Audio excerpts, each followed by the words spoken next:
let's go. Let's fight. Now, before we move over to Calder and Kretha, looting the bodies.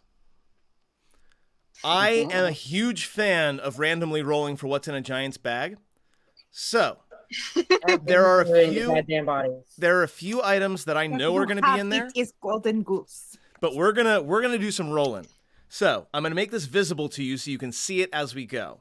First giant, there were 4. A haunch of meat and a dead trout. Okay. That's Awesome. better than living. So 2 haunches of meat. Yeah. Basically. Second giant.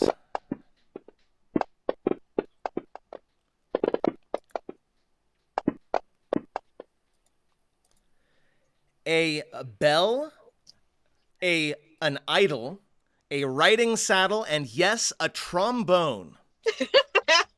And the trombone is weirdly well preserved. It's not like dented or dinged up. It looks like this creature actually took some care to keep this thing from being damaged. I'm dropping all of this into chat, so do with it what you will. Third giant. The giant so wanted to play the world's tiniest trombone.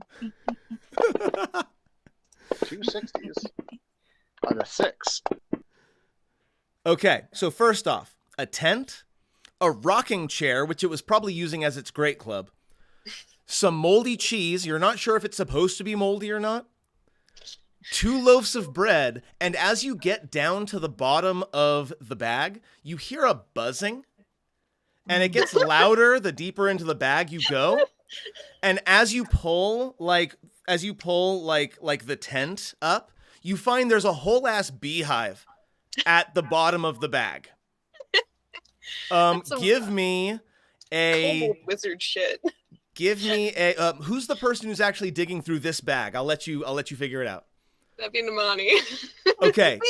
Ghost, give me a constitution save. Constitution save. Okay.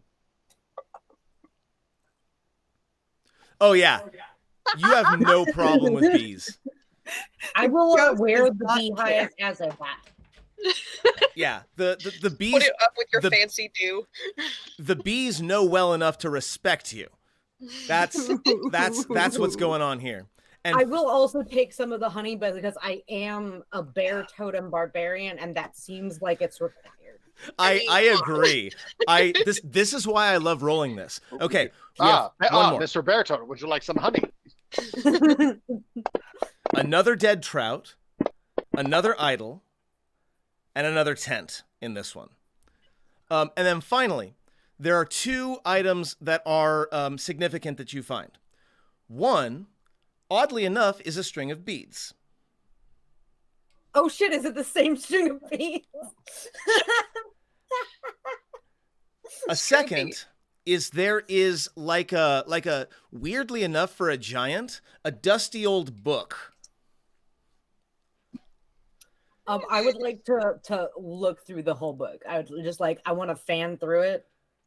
Does it suck my soul out? No, it doesn't suck your soul out.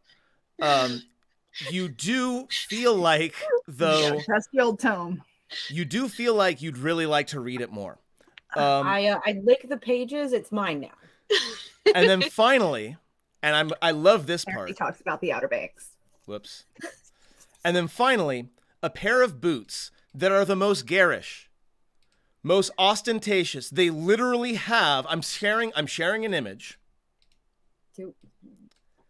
Flames up the side.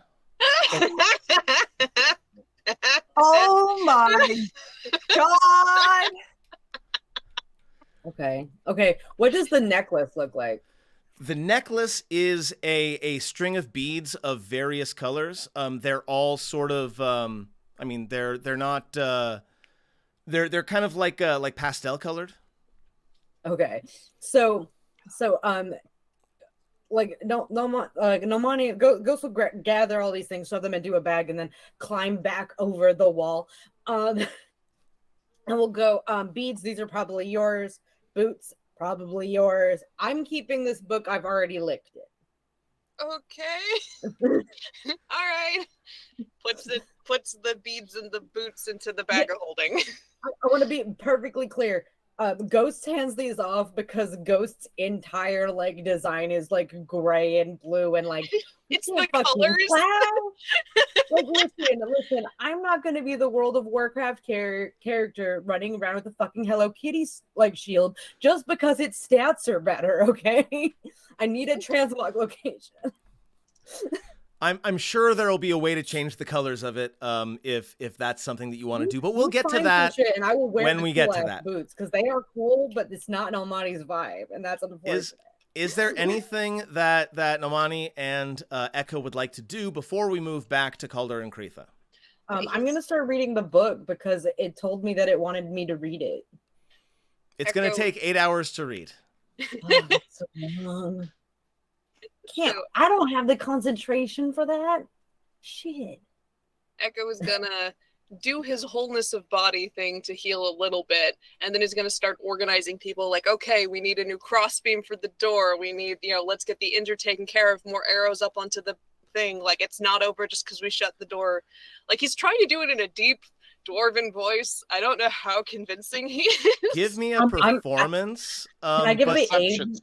you can take advantage on this because you have been like studying Barnabas for a while, as it were. Yep.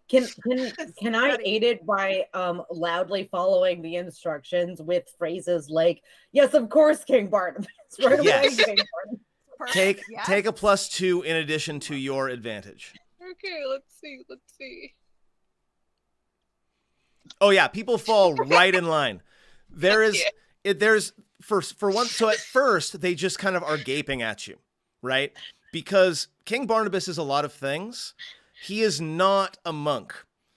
No. So watching him like flip and shit on the top of the wall, like at first they have to physically pick their jaws up off the floor, but then as the authority in your voice compels them, they go back to their duties, very excitedly whispering to each other about what King Barnabas just did over there. And Ghost also. Like, did you see how I think they took an entire like half a head off of the hill giant with a hammer? That doesn't work like that.